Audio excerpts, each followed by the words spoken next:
আজকে আমি সারাদিন এই অটোতে করে ঘুরবো অ্যান্ড এই অটোর মধ্যে থেকে সমস্ত খাওয়া দাওয়া থেকে শুরু করে যা যা কাজ আছে সব কিছু এই অটোতেই হবে। তো যেহেতু আমি 24 আওয়ার্স এই অটোতেই কাটাবো তাই জন্য এই অটোটাকে একটুখানি ডেকোরেশন করব সুন্দর করে।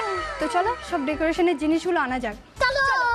ওকে, আমি সব নিয়ে চলে এসেছি, বালিশ টালিশও নিয়ে এসেছি, এখানেই তো ঘুমাতে হবে তাই জন্য সব নিয়ে এসেছি, এবার শুধু এটাকে সাজাতে হবে। হায় হায়। 1 minute later.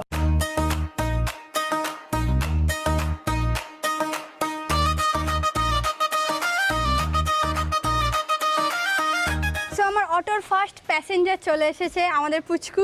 ভাল লাগছে অটোতে? ভাল লাগছে? কি গো, ভাল লাগছে? তবে আমি বলে দিই যে এই অটোতে যে বসতে চাইবে তাকে 500 টাকা করে দিতে হবে। ये भगवान क्या जुल्म है। অনেক সাজিয়েছি অটোটা। তো এবার আমার অটোর ডেকোরেশন কমপ্লিট হয়ে গেছে, আর আমার কাছে যত রকমের ছোট ডল ছিল আমি সব কিছু এই অটোর মধ্যে লাগিয়ে ফেলেছি। আর কি সুন্দর লাগছে। অলরেডি আমরা অটোতে অনেক রকমের এই যে বেলুন লাগিয়েছি এখানে, প্লাস হচ্ছে আমি পিঙ্ক কালারের চাদরটা মায়ের সাথে লড়াই করে হচ্ছে নিয়ে এসেছিলাম এটা লাগানোর জন্য।